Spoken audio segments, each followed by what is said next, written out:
Saludos y bienvenidos a un paseo biográfico por la trayectoria personal y profesional de uno de los referentes de nuestra cultura contemporánea, Iñaki Dorronsoro.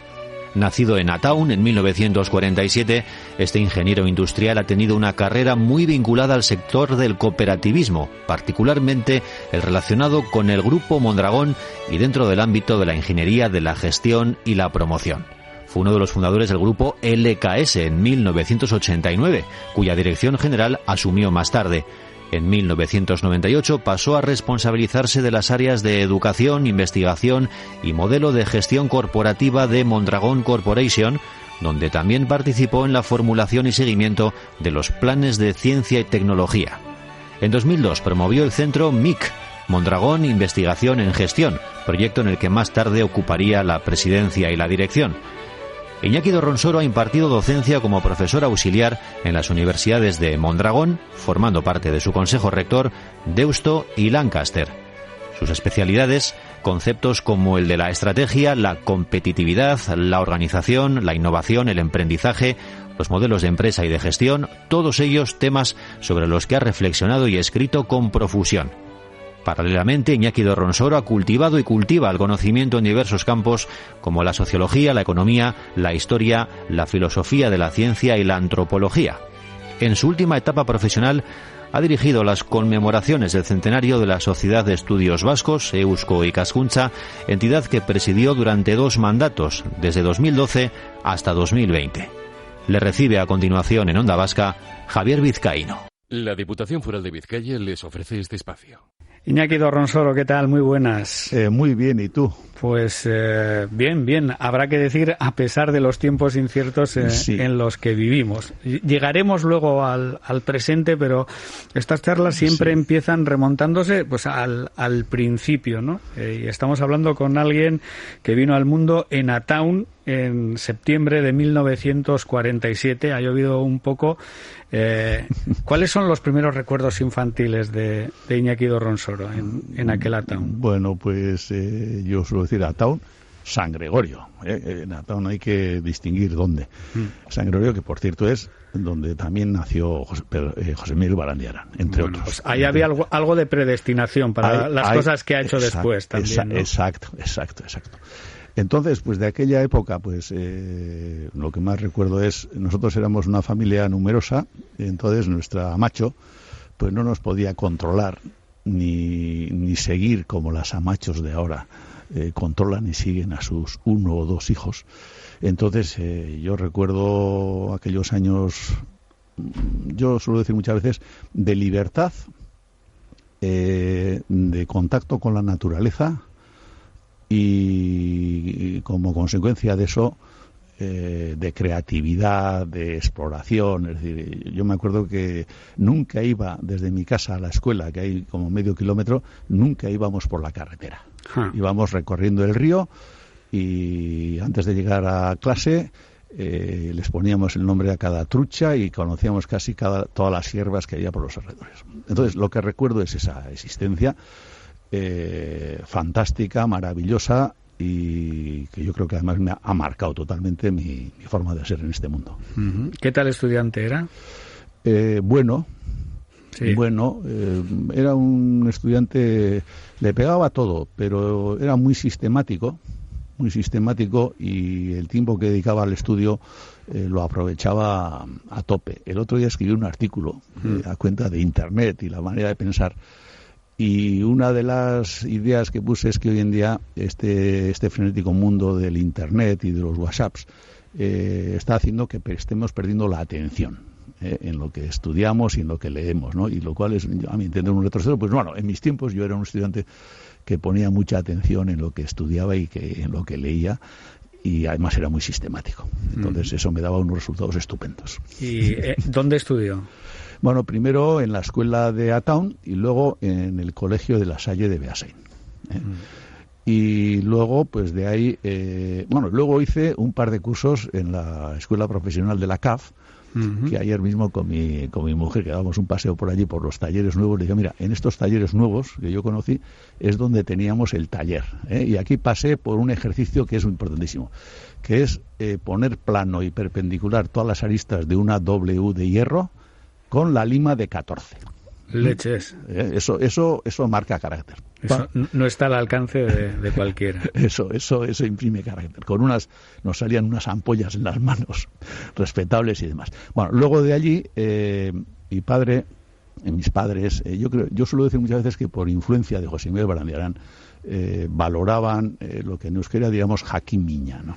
El conocimiento, el saber. Para ellos José Miguel era un sabio. Y entonces mis padres hicieron un esfuerzo impresionante para mandarnos a estudiar a la universidad. Y en aquella época existían las becas, unas becas que te permitían ir a estudiar a las universidades laborales. Entonces, mis padres consiguieron una plaza de esas y me casqué, me fui con casi 14, 15 años, me mandaron a Tarragona, donde estuve 5 años, estudié lo que entonces se llamaba peritaje industrial. Y allí, al finalizar, el gobierno inventó unas becas salario con las cuales tú podías ir a estudiar ya estudios superiores y cobrabas tus padres cobraban un salario que entonces me acuerdo que era como 120.000 pesetas al año. Bueno, esa fórmula no es ninguna tontería, aunque era el régimen franquista el que inventó esa fórmula. Y entonces, a los mejores expedientes de todas las universidades laborales de España, entre los cuales estaba yo, pues me asignan una beca salario y entonces estudié ingeniería superior en la Escuela de Bilbao. Y todo eso parece casi, como nos lo ha contado, como un proceso lo más natural del mundo, como si no se le hubiera cruzado por el camino ninguna otra vocación, ya tenía claro, ¿no?, a dónde iba a ir o no. Bueno, en el Goierri, en aquellas épocas, primero, en los estudios primeros, a mí se me daba muy bien, además me encantaban las matemáticas y la física y todo eso. Y en el Goierri guipuzcoano, por su estructura industrial, lo que en aquella época se valoraban los estudios de ingeniería. ¿Sí? Que además, aquí en Euskal Herria, salvando Deusto, la única escuela que teníamos técnica era la Escuela de Ingenieros de Bilbao. Porque la Escuela de Ingenieros Nacionales se fundó después. Entonces había en el ambiente que me rodeaba a mí pues cierta proyección a estudiar estudios de ingeniería, que por otro lado pues me encantaban. Con lo duro que podía llegar a ser.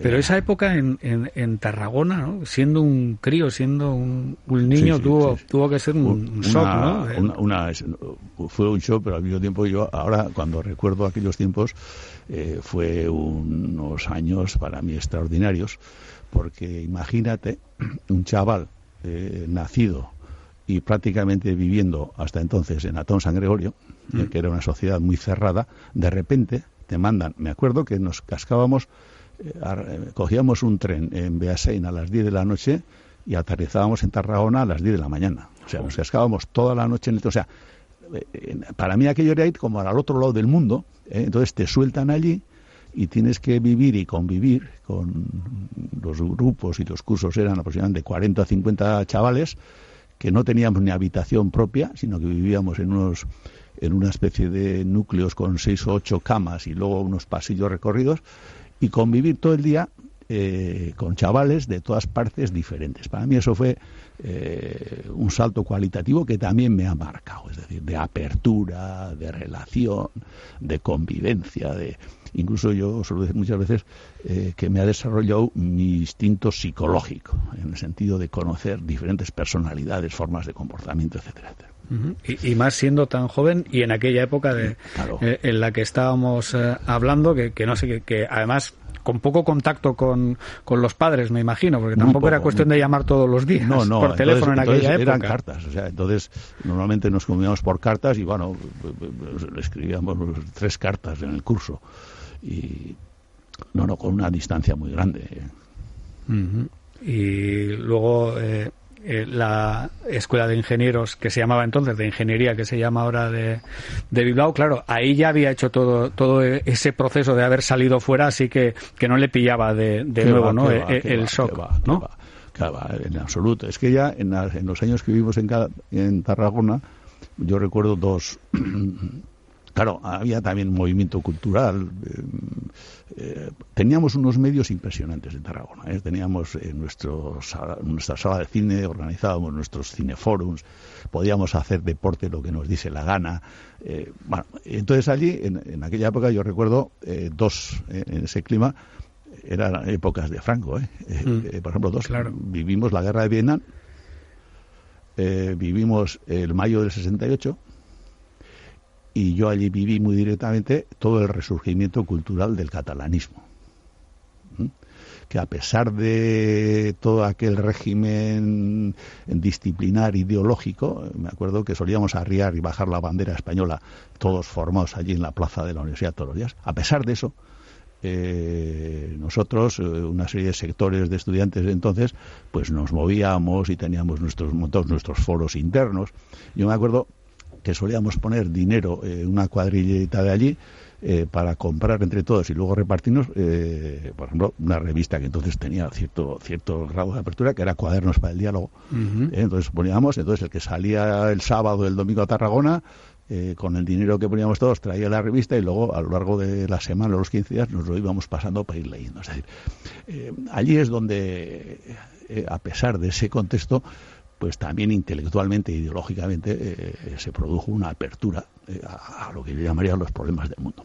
Luego, al venir a Bilbao, pues entonces aterricé de lleno con una problemática más concreta de este país de aquella época. Entonces en Bilbao viví, por ejemplo, el juicio de Burgos, por poner un ejemplo, ¿no?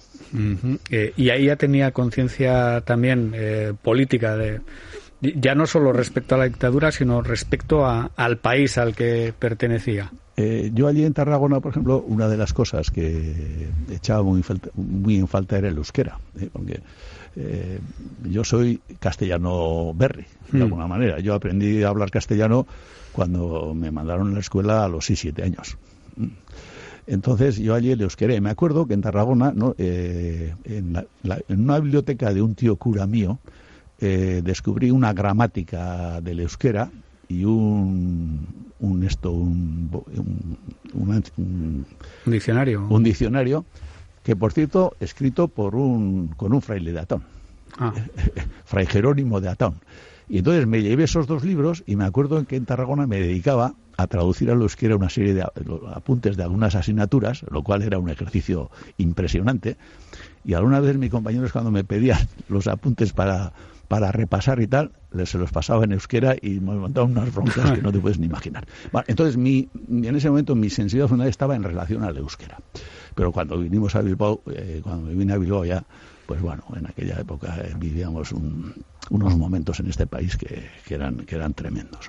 Los momentos muy muy convulsos en los que se mezclaba todo, ¿no? Las ganas de romper, pero luego había 1.000 millones de grupúsculos diferentes. Era impresionante la fragmentación.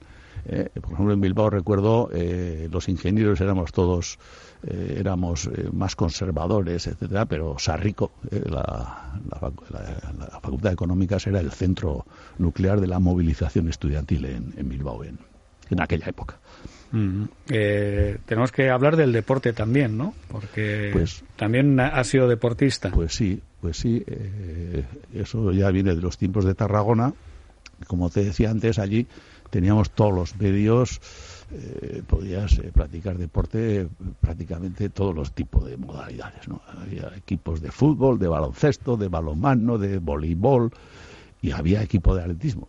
Y entonces allí, no sé si porque de crío nos gustaba en Ataun San Gregorio tirar piedras a los pájaros y demás, pues un día de casualidad, pues en unos campeonatos de lanzamiento de jabalina, me dijeron los amigos, tú, venga, que tú tienes que darle bien a eso. Bueno, pues me apunté a los campeonatos y gané la prueba de lanzamiento de jabalina. Inmediatamente, pues los profesores de allí me dijeron, bueno, pues tú al equipo de atletismo. Y a partir de ahí empecé a practicar atletismo y ya en aquella época teníamos nuestro profesor, que ya los entrenamientos formalizados y demás. Y al final, yo creo que dejé la jabalina a los 22, 23 años, pues tuve el récord de Euskadi, fui campeón de Guipúzcoa unas cuantas veces Y casualidad, ahora mismo, recientemente, ya sabréis que un tal Jainaga pues ha batido el récord de España. O sea que siguiendo la tradición jabalística de aquella época. Sí, bueno, incluso si miramos atrás, ¿no? Por ahí andaba el de la Cuadra Salcedo también. De la Cuadra Salcedo fue un antecedente, además de la Cuadra con su estilo de barra vasca, que el estilo no se lo admitieron, no me acuerdo en qué Olimpiadas. Yo le he visto a de la Cuadra Salcedo en el Estadio Gal de Irún lanzar la jabalina con ese estilo del lado al lado del campo de fútbol. El suyo era el convencional, ¿no? El tirar hacia adelante. Era el convencional, sí. Y eso sí. Y he visto aquí 69-22 fue ese 69-22, sí. Ahora tengo una pena porque yo dejé, ya digo, a los 22, pues no haber continuado un año más, que seguro que hubiese pasado los 70, pero además con holgura. O sea, pero bueno. Eso lo está diciendo por el rato que pasó en Bilbao, que le ha hecho ser un poco de Bilbao también, ¿no? Sí, sí. En ese... Se me ha pegado un poco. Sentido. Bueno, primeros pasos laborales, ¿dónde fueron? Ya antes de terminar la carrera, en el Godirri, como decía, pues había falta de ingenieros. Y entonces, además me hizo mucho tilín aquello, pues en una cooperativa que se llamaba Poyam, que luego se fusionó con Ampo y ahora es Ampo. Y además me ofrecieron un trabajo precioso. Ellos estaban con aquella filosofía de la época, siempre pensando era un taller mecánico, siempre pensando en tener producto propio y desarrollar una actividad nueva. Habían tenido varios fracasos y entonces en ese momento estaban acariciando la idea de dedicarse a fabricar y vender válvulas para el sector del petróleo, y entonces necesitaban una persona para hacer funciones fundamentalmente comerciales, y entonces pues me apunté inmediatamente al cargo, aunque después de no sé cuántos años de estudiar ingeniería, dedicarte a funciones comerciales no parece una cosa muy coherente.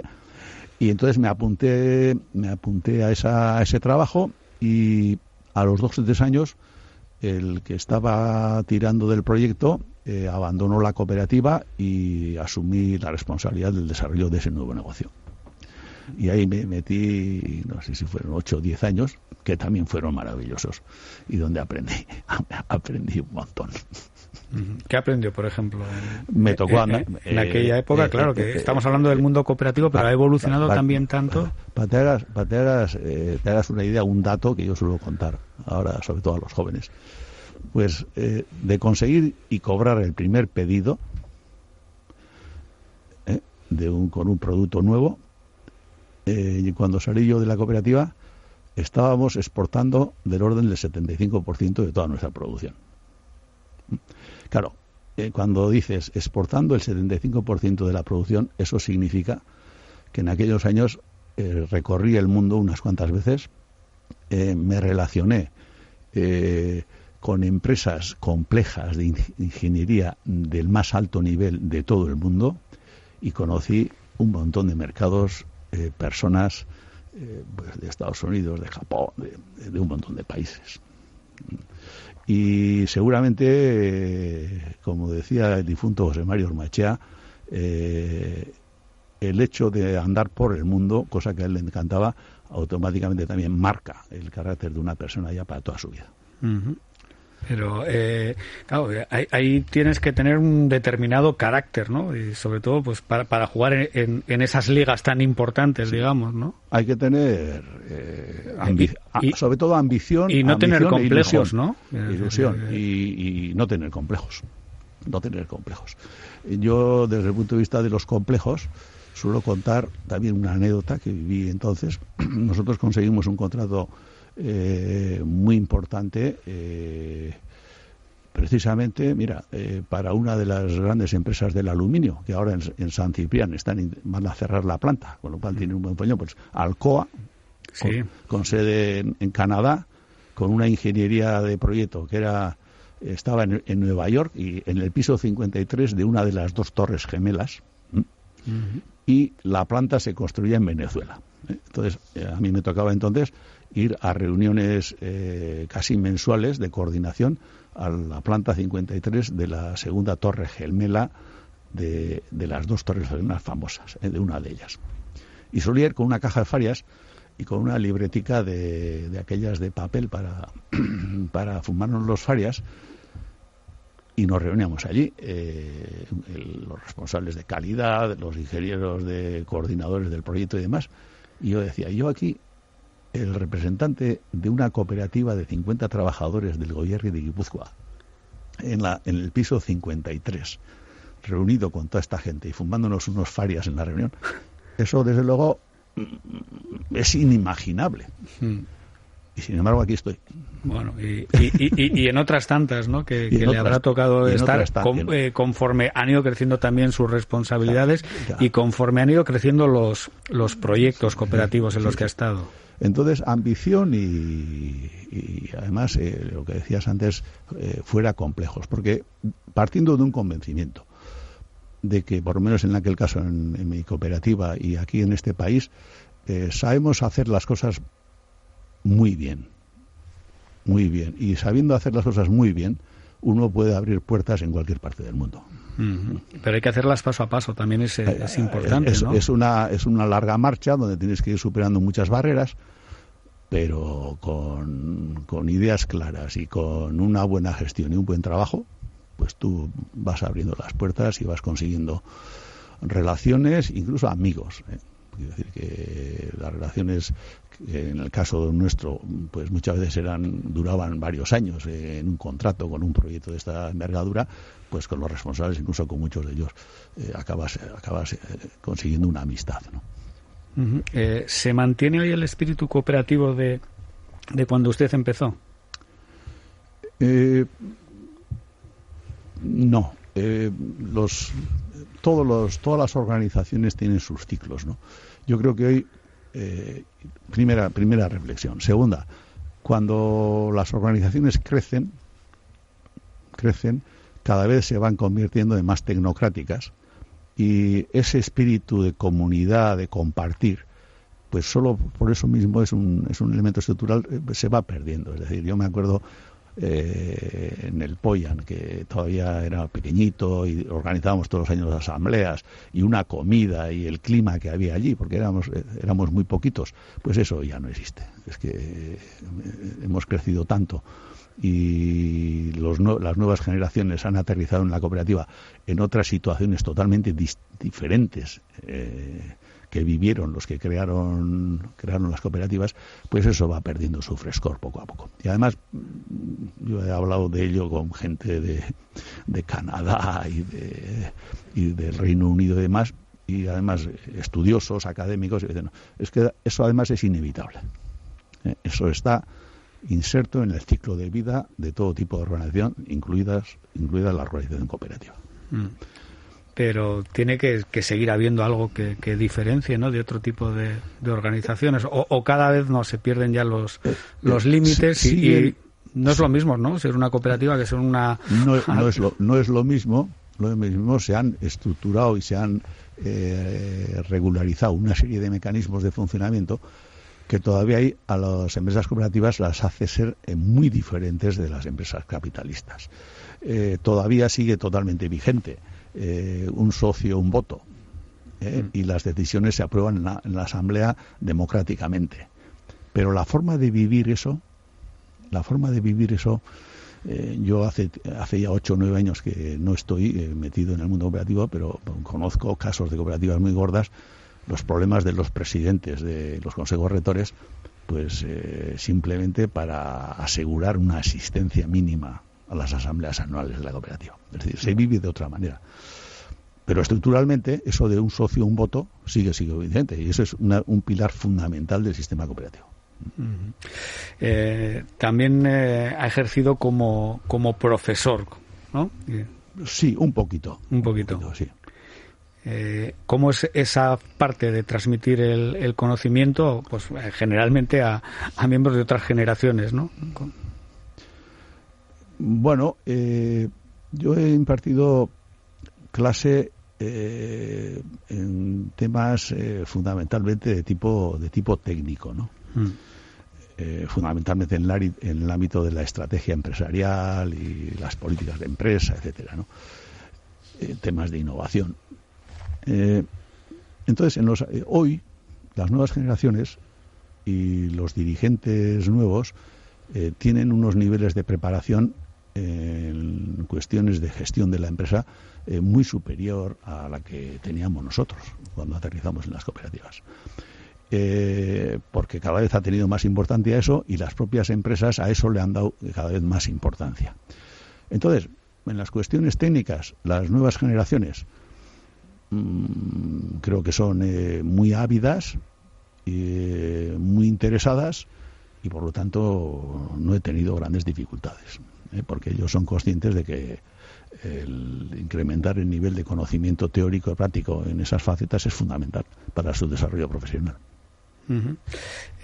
No solemos relacionar, quiero decir que no sé si igual me va a desmentir, ¿no? Pero usted de alguna manera es una rara avis porque no solemos relacionar la cultura, las inquietudes por el saber, pues con el mundo de puramente técnico y menos de la empresa.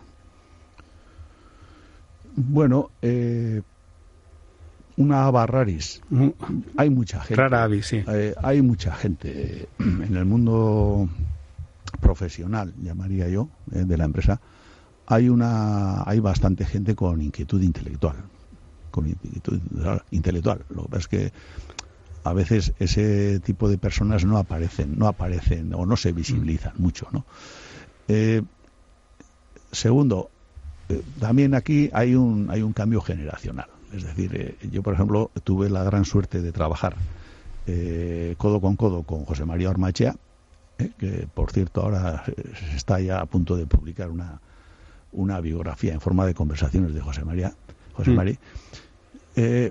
Y hablando el otro día con la persona que está un poco ha trabajado y va a publicar el libro, decía, es que José María Ormachea era un utópico emprendedor, era un trabajador increíble, pero era un intelectual de altísimo nivel. Entonces, esas figuras que compaginan un nivel intelectual elevado y al mismo tiempo una capacidad de emprendizaje y de gestión empresarial y de pragmatismo, pues eso para mí se ha bifurcado. Es decir, el análisis intelectual de la empresa está hoy en el mundo académico y por otro lado en la empresa está fundamentalmente el gestor, el profesional y demás, ¿no? Entonces, ahí también ha habido un cambio. Yo soy de la vieja generación. Sí, no, sí. Por eso lo decía, ¿no? Porque parece que casi tiene que ser incluso antagónico, ¿no? Sí. O te dedicas a ganar dinero o te dedicas a las humanidades. Sí, ahí está. Pues yo, pero en las generaciones mías y más viejas, pues ha habido gente que ha intentado compaginar y yo soy de esa corriente. Es decir, que no es habitual, que seguro que las lecturas que usted hacía, que se llevaba en esos viajes que nos decía antes, poco tenían que ver con lo que lee el hombre o la mujer de negocios. No. Seguramente no, vamos, ni mucho menos. Ni mucho menos. Bueno, ¿y cómo ha podido compatibilizar las dos cosas, ¿no? Lo uno y lo otro? Como suelo decir yo, el día tiene 24 horas y entonces cada uno de esas 24 horas las distribuimos a diferentes actividades. Pues destinando muchas horas de las 24 horas a actividades de tipo intelectual y a mis facetas de gestión empresarial y renunciando dedicar tiempo a otras actividades. Por ejemplo, yo he poteado un poquísimo lo que llamamos actividades sociales generales, pues le he dedicado muy poco tiempo. Por desgracia, durante muchos años en mi gestión a mi familia creo que le he dedicado muy poco tiempo. Es decir, al final es un problema de dar prioridad a tu tiempo a determinadas facetas y al final renunciar y a veces pues sufrir el no dedicar tiempo a otras facetas de tu existencia. Hablemos de su época como presidente de Eusko Ikaskuntza, la época que acaba de terminar. Me imagino que está satisfecho, ¿no?, de estos 8 años. Sí. Yo personalmente el balance que he hecho al final de estos 8 años es muy positivo. El otro día en la asamblea al final dije, bueno, pero también de lo que me hubiese gustado hacer y no he hecho, a mi entender, pues también tengo una larga lista, pero eso no lo voy a contar, porque, vamos, pues mis sucesores creo que tendrán la capacidad y tienen la capacidad suficiente para continuar ahí, ¿no? Yo personalmente estoy muy contento, teniendo en cuenta la situación en la que aterricé en la institución, y sobre todo lo que más valoro desde mi punto de vista, siempre habrá personas críticas con eso, es por lo menos haberle dado a Eusko Ikaskuntza lo que yo llamo un poco una arquitectura estratégica y un posicionamiento adecuado y adaptado a la situación de Euskal Herria en el siglo XXI, rompiendo, como siempre, cada vez que haces algún cambio importante en una organización, rompiendo con esquemas y algunos funcionamientos y algunas estructuras organizativas que son históricas, pero bueno, es que no hay otro remedio. Para que sirva para el país, porque si no, pues puede ser una reunión de gente muy sabia y que solo se mira hacia adentro, ¿no? Si solo sirve a los intereses absolutamente legítimos y además respetables de determinados grupos concretos de personas, pues tampoco sirve mucho la institución. Aunque tuvo que dar cierto vértigo también, ¿no? El decir, a ver, no vaya a romper yo esto que va para centenario. Usted ha sido el que celebró el centenario. No vaya a romper yo, ¿no? De esto que han hecho otros mucho antes que yo. Exacto. Pero siempre hay vértigo. En el momento que te lanzas a un planteamiento de estos, un poco de transformación un poco radical de cualquier institución o cualquier organización, siempre hay vértigo, porque siempre tienes dudas. Es decir, no hay decisiones en las cuales estés totalmente convencido de que la decisión es la más correcta, ¿no? Pero en el caso de Eusko Ikaskuntza, yo, con mi humilde análisis, es que no había otra alternativa. Porque la alternativa del seguir con los esquemas tradicionales, sobre todo de los últimos 20 o 30 años, o hacer algunos cambios de cosmética, yo ahí sí que he llegado a un convencimiento de que esa no era una alternativa. ¿Y dónde cree que se pueden ver los cambios que ha hecho en su gestión? Yo creo que en el propio discurso, y el propio discurso que lanzamos en la cuenta del centenario, ya están clarísimas los cambios diferentes, pero sobre todo en la forma de trabajar. Es decir, nosotros en Eusko Ikaskuntza, primero, partimos del análisis de las problemáticas y de los retos que creemos que en este momento tiene este país. Alrededor de esas definiciones construimos equipos de trabajo para el debate, para la reflexión o incluso para la investigación, equipos de trabajo multidisciplinares procedentes de todos los herrialdes, y esa forma de funcionar da unos resultados que luego se visualizan en forma de ponencias, de congresos, etcétera, etcétera, ¿no? Entonces, esa forma de trabajar no tiene nada que ver con la forma de trabajar clásica de Eusko Ikaskuntza, que estaba organizada en una serie de secciones bastante herméticas unas con otras, donde fundamentalmente se hacía un trabajo de corte individual que luego se traducía en la publicación de unas revistas de más o menos nivel académico, y cada uno iba un poco a su aire, ¿no? Entonces no tiene nada que ver. Y además esta nueva forma de funcionamiento nos ha permitido incorporar en todo ese trabajo un amplio colectivo de personas que antes pues no tenían ningún interés en Eusko Ikaskuntza. Es decir, yo el dato que suelo manejar es en todos los trabajos de preparación del Congreso, que fueron proyectos de investigación de alguna manera, pues conseguimos involucrar a unas 1.200 personas de todo este país. Y además un dato importantísimo, y de esas 1.200 solamente un tercio eran socios de Eusko Ikaskuntza. O sea que se ha buscado talento fuera también, ¿no? Claro, entonces la apertura a otros colectivos intelectuales de este país ha sido impresionante, y ahí es donde hay que seguir avanzando y consolidando el proyecto. Y el salto es, que no sé si se ha hecho en parte, que todo eso no se quede en teoría, sino que se aplique. Claro, el salto, claro, el tiempo tampoco ha sido muy largo, ¿no? Yo suelo utilizar una palabra, es que Eusko Ikaskuntza, aparte de investigar, de debatir, de reflexionar, tiene que influenciar en el país, y tiene que influenciar en los sectores donde se diseñan y ponen en práctica las políticas generales de país. Tiene que influenciar. Entonces, para influenciar no solamente tiene que pensar y generar ideas y propuestas.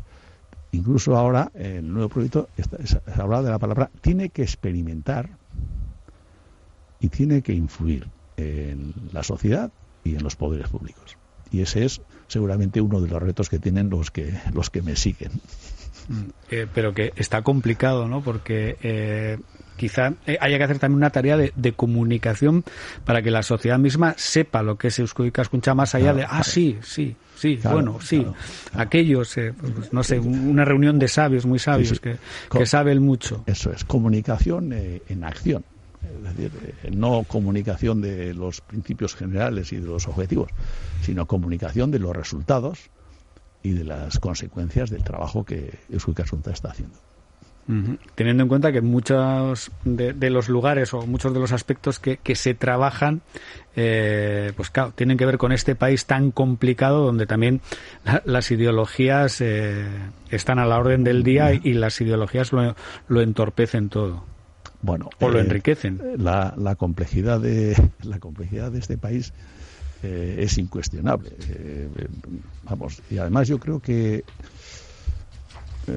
ha aumentado en relación con la época en que se creó Eusko Ikaskuntza.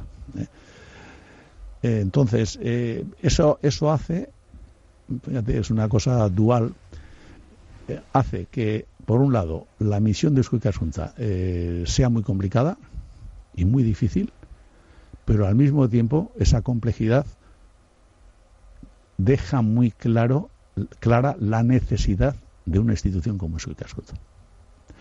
Porque yo una palabra que pondría hoy de la realidad de Euskal Herria es la fragmentación. La fragmentación institucional, ideológica, cultural, etcétera, etcétera.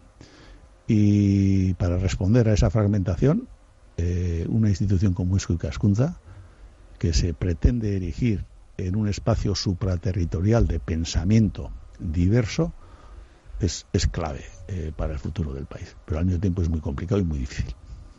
Claro, pero ¿cómo se aborda, insisto, esa tarea, teniendo en cuenta pues lo diferentes que somos, ¿no? Y muchas veces que nos empeñamos además más en marcar las diferencias que lo que nos une, ¿no? Y cuando se tiene la vocación de unir, de ser lo que aglomera. Eso a base de lo que yo llamaría ahora, si me viene a la cabeza, a través de un trabajo de cocina permanente y complicado. Y huyendo de sectarismos, que eso Eusko Ikaskuntza tiene que tener una posición clarísima, y en los proyectos que hemos desarrollado, que estamos desarrollando, no te puedes ni imaginar los esfuerzos para incorporar a personas de diferentes ideologías, académicos, con sus sesgos académicos, para que participen en nuestros debates, en nuestros grupos de trabajo y demás. Ese es un trabajo sistemático de regar finamente todos los días, y que los resultados se alcanzan poco a poco y con una dificultad tremenda. En el mundo académico hay quien pueda tener recelos, decir no, que esto es una visión muy sesgada. Sí, en el mundo académico hay sectores de diferentes posicionamientos ideológicos. Pero lo que es curioso, porque a mí a veces me llama la atención, es que esa confrontación ideológica tenga traducción incluso en el mundo académico, porque por lo menos los viejos hemos pensado siempre que la universidad, entre otras cosas, debe ser un lugar de pensamiento abierto. Y sin embargo, en el mundo académico tenemos barreras y confrontaciones de tipo ideológico que son muy, muy agudas. Cuando las confrontaciones deberían ser, se entiende, académicas, no ideológicas. Académicas. Es un espacio de debate. Eso es lo que ha sido el gran principio de la universidad. Y con los políticos ha tenido que convencer a los políticos de que no es un instrumento sectario ni de parte ni nada por el estilo.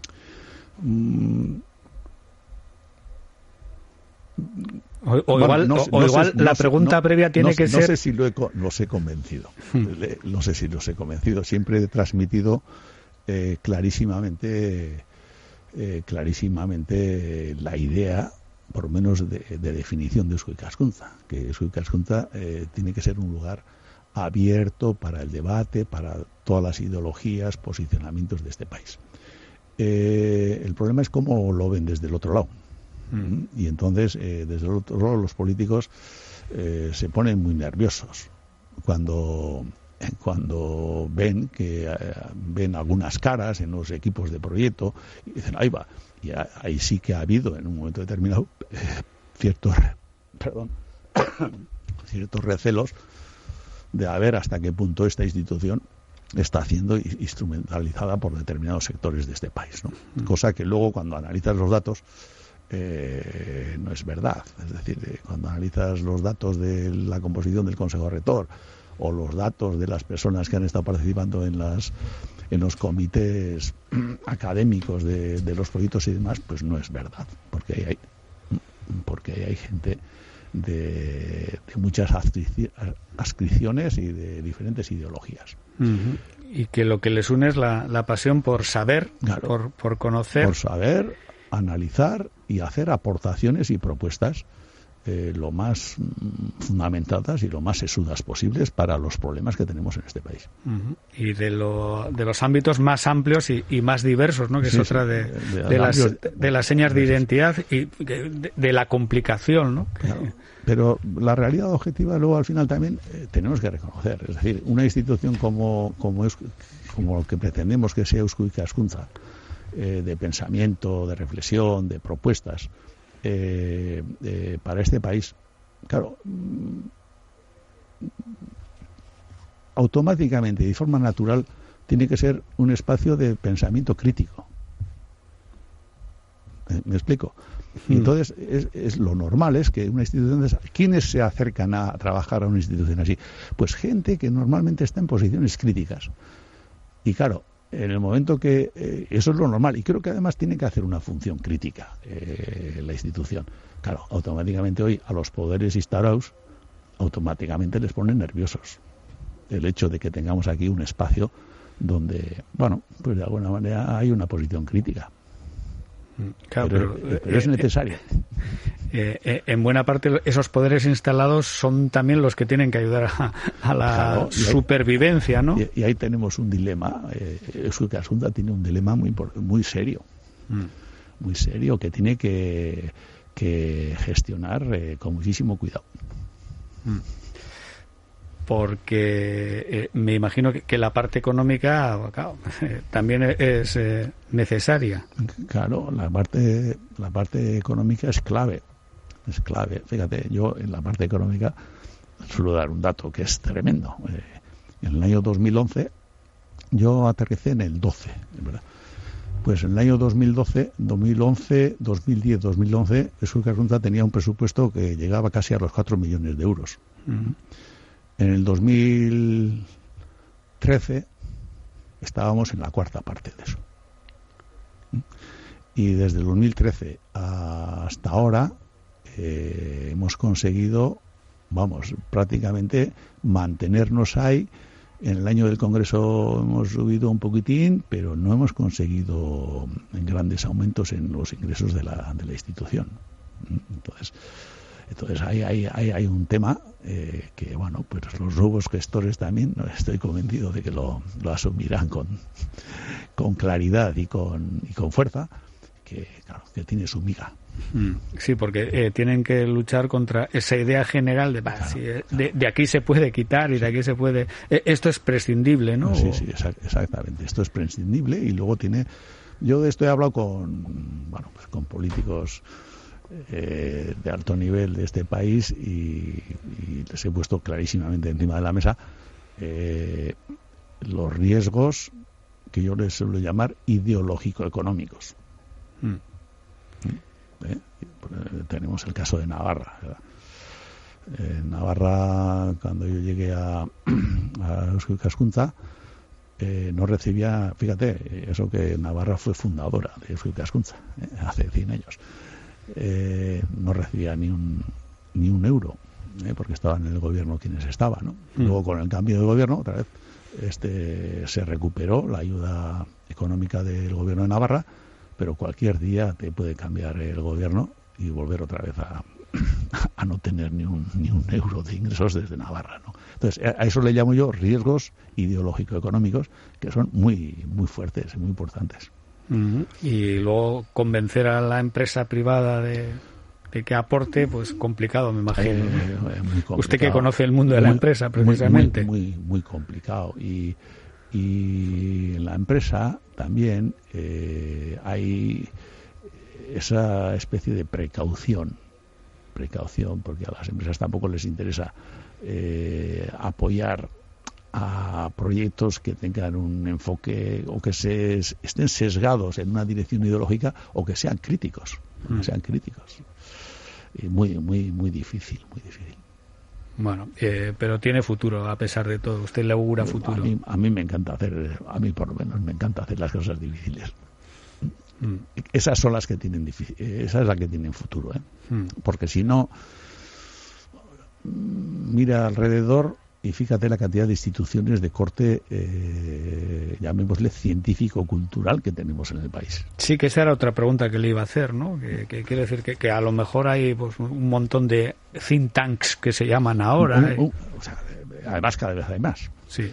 Entonces, para salir adelante en ese ecosistema, la única manera es plantear un enfoque diferenciado, difícil, por supuesto, y pelear con todas tus fuerzas y con toda tu lógica natural para llevar adelante ese proyecto.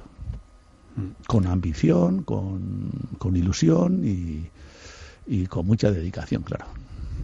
Bueno, pues está muy complicada. ¿Cuál va a ser su tarea a partir de ahora? Bueno, en relación a Eusko Ikaskuntza, pues seguramente en alguno de los grupos de trabajo, pues me invitarán a ser parte de los equipos. Yo de todos los temas, el otro día a uno de ellos, a un director científico, le dije, bueno, ya sabes que yo en mi vida, por decir algo y por utilizar la terminología de la institución, lo que he cultivado es el ámbito, llamémosle, socioeconómico, entonces pues ahí pues me encontraría muy a gusto, haciendo aportaciones, análisis o lo que os parezca, pero estoy a vuestra disposición. Y en paralelo, aparte de eso, pues bueno, yo tengo en la cabeza un montón de ideas y proyectos que seguramente no llevaré a cabo ninguno de ellos, pero bueno, pues algunas ideas tengo. Entre otras cosas, desde luego, entre ellas es recuperar mi ritmo de tiempos, leer por lo menos 3 libros al mismo tiempo, que no es poco. Pero ya estoy en 2 y además leer como me ha gustado siempre a mí, tomando notas en un cuaderno y tranquilo y tal. Bueno, eso ya cada vez se hace menos. Eso ya soy otro raro, ahí soy un raro. Ahí es un raro, eso sí, jubilarse, entendiendo la jubilación por apartarse del todo, eso no. No. Pues Iñaki Dorronsoro, muchas gracias por este tiempo que nos ha dedicado. Seguro que se nos han quedado cosas por ahí, pero espero que volvamos a charlar. Cuanto más años, más chascarrillos. Gracias a vosotros, porque estas conversaciones suelen ser muy interesantes hasta para uno mismo. Gracias y hasta pronto, Iñaki. Vale, agur. La Diputación Foral de Vizcaya les ha ofrecido este espacio.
Grand piano.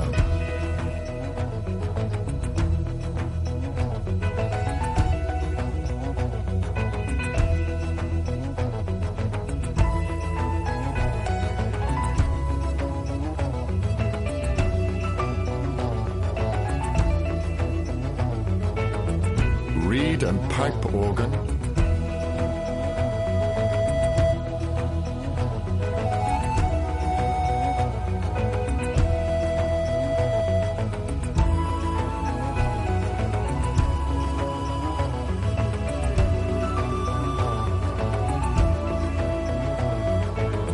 Glockenspiel.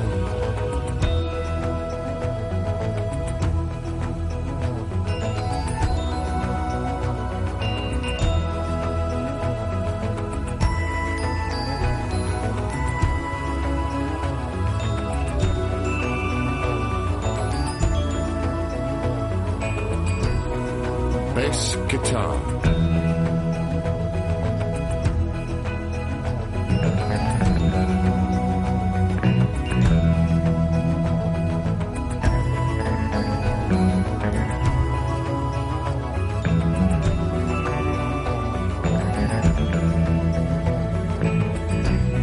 Vocal cords.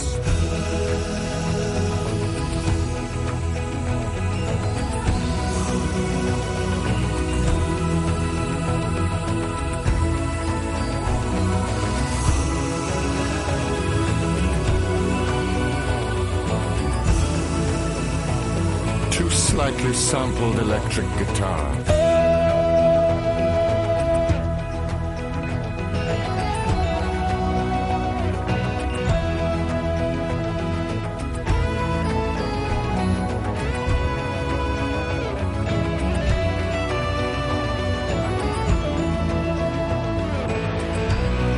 The Venetian effect.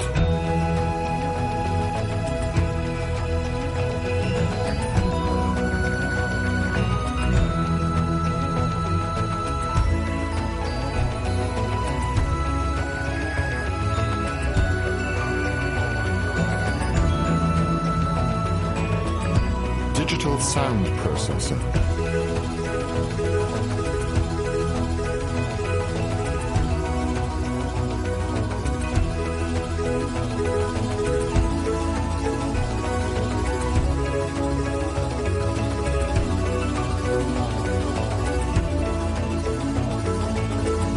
And tubular bells.